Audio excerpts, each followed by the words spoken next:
ended up rupturing my eardrum while I was in flight school, so I got held back a little bit. Rupturing your eardrum. I know, Doing crazy. what? I wasn't even flying. I was actually laying on my couch, and my eardrum just exploded. And Laying on your couch and it just blew out? Yeah, I had like a little bit of a head cold. I don't know. There must have been something else going on, but I did. So crazy. I know. You're just chilling on your couch and your eardrum ruptured. It hurt like hell, and I was like, oh my god, this is not right. I got a little dizzy and everything. Yeah. So obviously I went to the doctor, and they're like, yeah, you have a puncture in your eardrum there. I'm a psycho, and I took you get grad leave. You get like 60 days of grad leave. Basically, just take some time off after graduation. Yeah. And I went to air assault school. So I did air assault school. Of course you did. Of course I did. And everyone's listening to this podcast like, she's the worst. Do they really say air assault all the time and like as a confirmation like word, like instead of saying Roger, they say air assault. Air assault. Yeah, literally all the time. And it was honestly a challenging school. I wouldn't say it's like the hardest thing I've ever done, obviously, but yeah, it was. I thought like the sling load test was. It put me through the ringer. I mean, you have to really study for these things. I was watching my, peers left and right drop from air assault school, and I was like, wait a second, I thought this was like 100% pass rate. I didn't know this was as intense as it is. Yeah. And I was already airborne qualified because I had done that over the summer too. So I was just trying to like get as much, I guess, like real Army experience before I actually got into the real Army. Yeah, that's what I hear a lot of folks do. I've seen Naval Academy. Naval, what do they call them? I guess they call them midshipmen. Sorry. Mm-hmm. Yeah, Naval Academy midshipmen get their airborne wings. Yeah. When I'm like, what are you going to ever do any air? You're not going to be, you're not going to recon. Yeah. You're going to be in logistics. Yeah. But I mean, maybe some of them will. I don't know. But like, I didn't realize that was an opportunity that you guys had while you were in the academy or West Point or any of that stuff, which is cool, I think. Yeah, it's a good experience. I went going back a little bit between my plebe and yuck year, so freshman and sophomore. So I was brand new to all of this. I had no idea what was going on, and I was airborne school was. I mean, it was intimidating because I was just like a little nobody who was just terrified of everything. Like, yes, sir, I don't know. Okay, I'll jump out of the plane. They were probably like, "Oh my God, for the love of Christ!" There's a West Pointer here. Nobody talk to her. Don't say anything inappropriate to her, please. Yes, just we all lived like in the barracks there, like down at Fort Benning. It was like my first time, other than at West Point, on like a real military installation. How old were you? 18. Okay, you were 18. Okay, Mm-hmm. yeah. I guess that makes sense. Yeah, because you'd be over 18 to get into school at that point.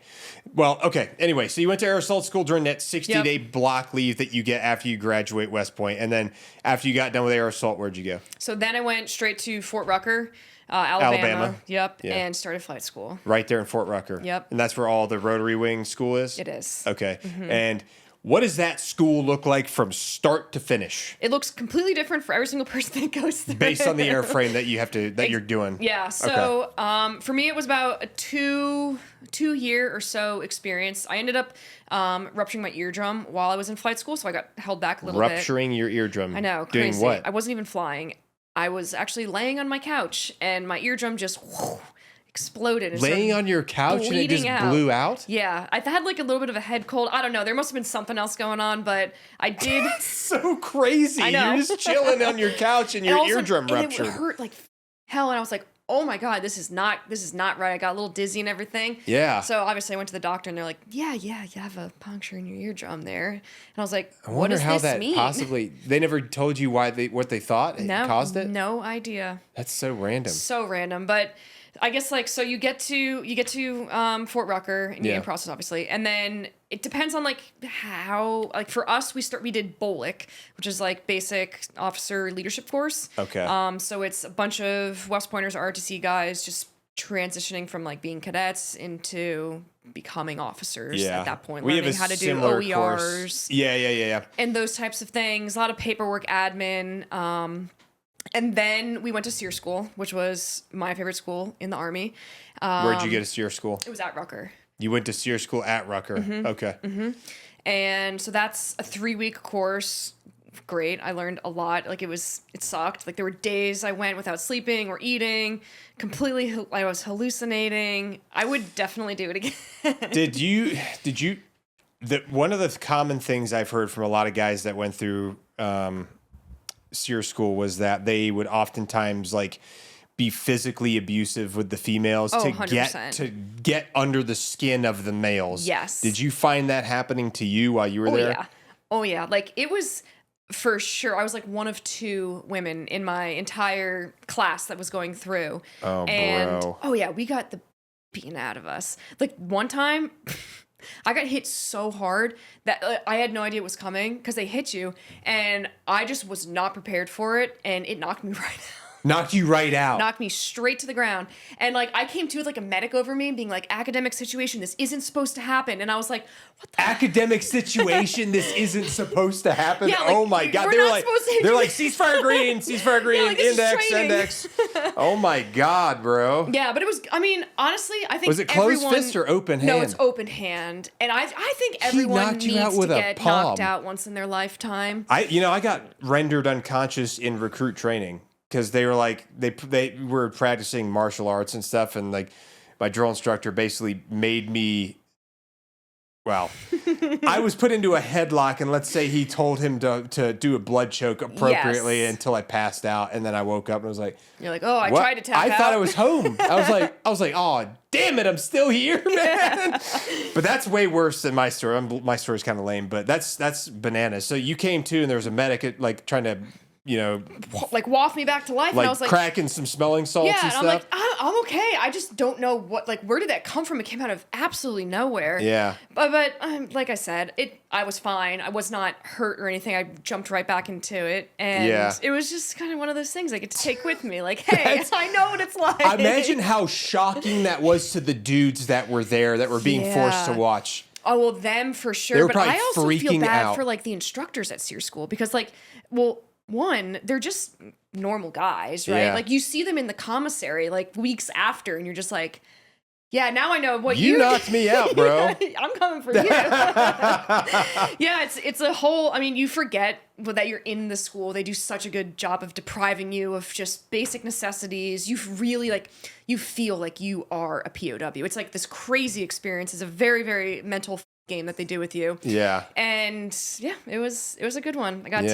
I killed a chicken, we just did so many like things I just would have never done in like a normal everyday life. Yeah.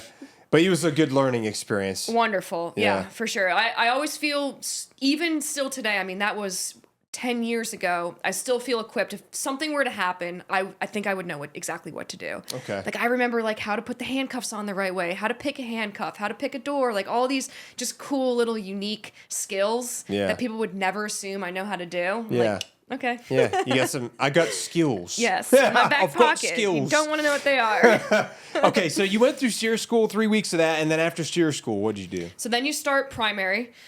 Which is you basically learn just the very basics of a rotary wing, how to fly a helicopter. Okay. We trained on the TH-67. What is a TH-67? It is a single engine, basically like a police helicopter, I guess would probably be the best way to describe it. Like those helicopters you see overhead, like for traffic or that news. Are doing like searchlights and stuff on them? Yep, exactly. Skids, so... just pretty light airframe. It's just passengers. Yeah. And yeah, we learned how to like hover. We got our first. We did our first emergency procedures. It's very academic focused. So you learn all about the instruments of the aircraft, all about the electronics, the avionics, the engines, all the systems. Yeah. All of that. And then after that course is complete, you go on to instruments, and that's basically learning how to fly a helicopter without being able to see outside. Okay, so at night. Yeah, it's more or less like in the clouds. So VFR is like during the day where there's no clouds, I can see the runway, I can see other planes around me, other helicopters around me. IFR is where you're in the clouds and you can't see what's 2 feet in front of the helicopter or the plane. That's kind of sketchy. Yeah, it's not fun. And so they teach you how to transition from VFR into IFR, and then once you're in the clouds, how to fly the aircraft just looking at your instruments. Okay. So you really have to trust your instruments, be able to do very quick cross checks, and still be able to trust yourself in those situations that because there's so many problems that pilots face, which is really, really scary, where your proprioceptive system, so basically like how you feel, is not how the aircraft is flying. So for example, if you were to like close your eyes and tilt your head to the side, eventually your body would tell you that you're upright because it equalizes in that position. So when you're in the clouds and you have zero visual cues or reference to what is actually up or down or sideways, if you don't trust your instruments and you are flying by quote unquote the seat of your pants, you could flip that helicopter over in a second. Yeah. That's something I hadn't even considered, because you have to, like, there's like things that show you like if your bird's level and stuff. Yeah. So you have to like learn to trust your instruments in that way. Yeah. Because that would be super sketchy if like you're just in the clouds, you can't see anything. If you didn't have instruments to tell you, like, and you can't see anything, you flip upside down. Because the second you start to trust the way that you feel versus what the instruments are telling you, you're done. Yeah. And that's like a huge learning objective during that initial course, because you have to be able to have like strip yourself of your ego and say, you have the flight controls. I cannot fly this aircraft anymore because I'm feeling something that's not accurate. Yeah. So it kills a lot of pilots, unfortunately. So yeah, it's in training or in both? Both. Yeah. Okay. It's a really, really dangerous situation. If you're not consistently training, trusting your instruments, and you are used to flying VFR, then it's a dangerous situation you could find yourself in. Okay. Definitely. So how long was that training pipeline for that piece? I think that was, so for like primary instruments, maybe about a couple months or so. So not too long, but you get a couple of hours. You don't fly nights just yet, if I remember correctly. And then you go into BNAV is what they called it, which is, I'm pretty sure that was what they called it. And that was a really, really fun time. So you fly a Kiowa. So you kind of transition aircraft. It's similar. Kiowa, yeah. Yep. It's similar to the TH-67, and you get to land you do all this like NOE flight. So you get to like learn how to fly nap of the earth. You learn how to take off in really confined terrain situations, like really start to understand the limitations of the aircraft, as opposed to having this IP next to you and you're just landing to a runway or flying straight and level. So it's another like couple of week long course, and you get to solo. So I got to fly with another student, which is kind of scary, but especially the first time you do it, you're like, my God, I don't want to kill us. I rely so heavily on this IP right now. Yeah, I really don't want to kill us. I promise. Yes. And they start to trust you at that point. And then after you graduate from that course, you go into selecting your advanced airframe. Okay. So it falls kind of very, very similar in line to how you would select aviation at West Point. It's OML based, but there's also a lot of luck involved. So when I had started primary, before I had ruptured my eardrum, I was with a class. Yeah. And when I ruptured my eardrum, I had to be held back because I had to heal. And so my original class went on. And you know how badly I wanted to fly Apaches. My original class, when they got to selection, because they were ahead of me, I was now a couple of classes back, the entire class got Apache helicopters. The whole class? The whole class. Oh, man. And so, because at least how they did it back then, every single class was a complete different, it was basically needs of the Army. So there could be all Chinooks, it could be 2 Chinooks, 3 Blackhawks, and 2 Apaches, whatever it is. You got to the point where you're able to pick your advanced airframe, sort of? Mm-hmm. And how did that work? So it was OML based once again, so it was all ranks. Like, number 1 in the class got the first pick at whatever airframe were available. Okay. So I was so bummed to see all of my buddies from my original class all get Apaches. Now, they all didn't want Apaches, but selfishly, I was like, damn, that was my class. Like, I didn't even have to try in flight school, and I would have gotten to fly the aircraft I wanted. But yeah, I was I think second in my class, in my primary class. Okay, so you crushed it. I got to pick Apaches, thank God. Oh, you did? Okay. Oh, thank God. All right. Yes. So, I mean, that would have been a rough day. There would have been depression. Something. There would have been major depression. Yes, I would have been very conflicted as to like what have I gotten myself into. Oh man. But yeah, I got the Apache. Wonderful day. And after you select your advanced airframe, you basically just go into your advanced airframe course. Which is where? It's at Fort Rucker. It's at Fort Rucker too? Okay, you just roll right into it? Roll right into it. Yep. How long was that course? So that was another about 6 months or so. 6 months of flying Apaches? Mm-hmm. Okay. Mm-hmm.